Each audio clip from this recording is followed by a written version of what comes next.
Well, today I've been working on expanding our pasture a little bit for the goats. And down in here, this is a bottom, there's a creek right over here, and all these shade trees, nothing really grows that good. It grows green beans well, but that's about it.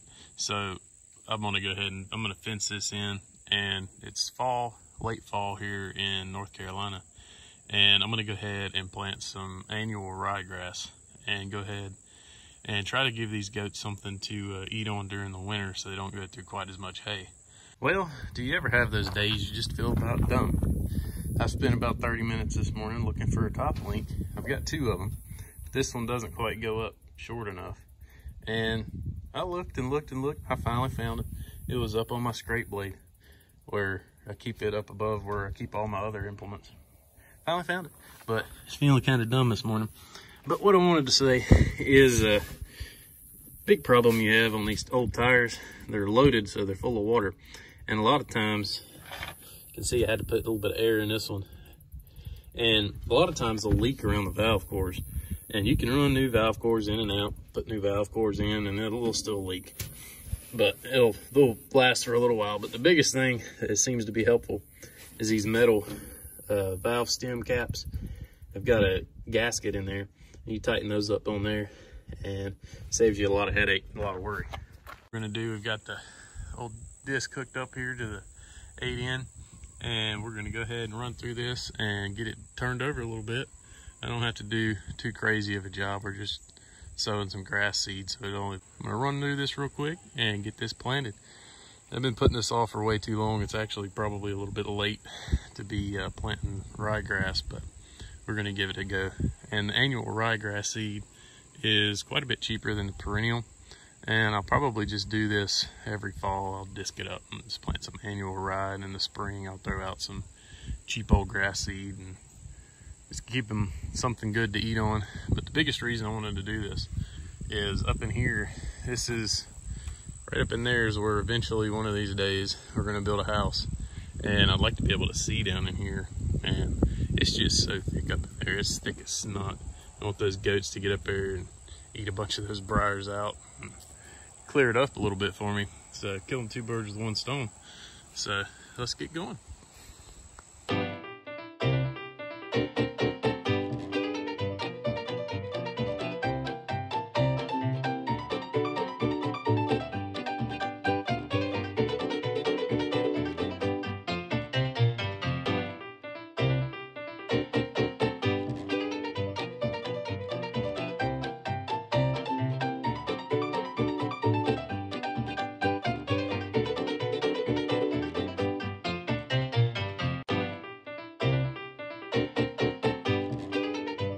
All right, we got it all disked up.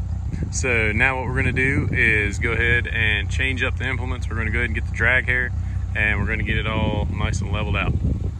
Got the drag hair hooked up, or well, my version of one. I made that about, I don't know, 6-7 years ago.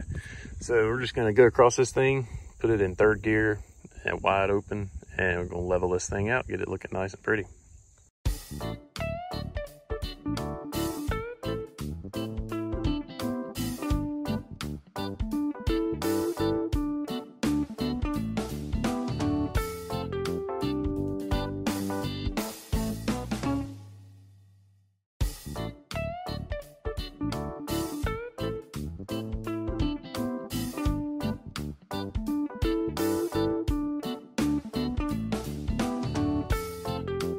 All right, we got it all leveled out. And whenever you're doing this in third gear, brakes are your best friend. So practice using those, because if back in there it's a little bit tight, and making that turn and not taking out the fence, that'd be bad. The wire is expensive. All right, so what we got is just some Oregon, and this is an annual ryegrass, and just a little head push seeder. I've got a big 200-pound spreader for the tractor, but I'm not dragging the thing out. It's way back in there, and it'd take me longer to get it out and hook it up than just to run this through it. So we're gonna fill this thing up and just go back and forth.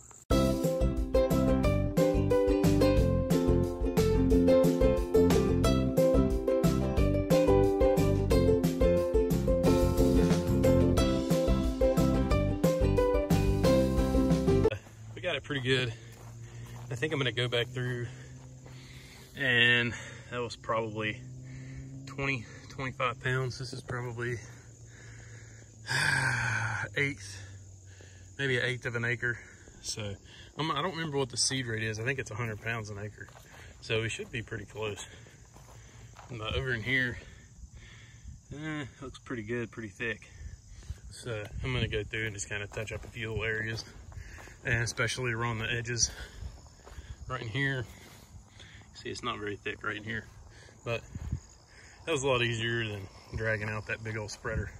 And for just to do this, it's not worth it. So we're gonna go ahead, I'm gonna touch this up a little bit, and we're gonna get the cultipacker and cultipack it. All right, well, I can't cut the four-wheeler off because the battery's dead.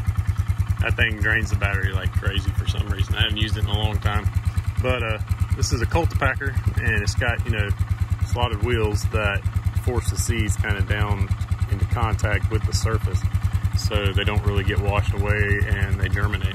And these things work really good. If you don't have one, you can take a branch. I take branches before, half a tree, and just something to kind of rub over the surface to make the seeds have contact with the soil.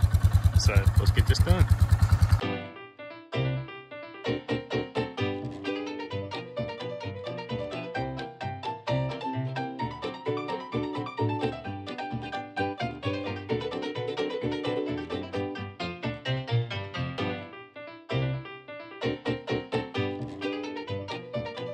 All done. So that's made all the seeds have good contact with the soil, and if you wanted to, you could throw straw over it if you were doing a yard, but it should come up just fine. And this is the same way that you would do it if you were building a house or re-sowing, completely redoing your yard. Disc it up, level it out, and then seed it and pack it. So that's pretty much it. So I've already fertilized and limed this earlier this year. Should be good. And once it comes up and gets, you know, about that, I'll run through with some 10-10-10 or some form of fertilizer and give it a good fertilizing. So that way it'll have its roots and then it'll shoot up. All right, well, we got it all done, and just in time because the sun's starting to go down. So we got to go work on some goat fence. And hope everybody enjoyed the video, found something helpful, and then I'm shaking. There we go. But I hope somebody found something helpful. And if you haven't subscribed, please do. And we'll see you next time.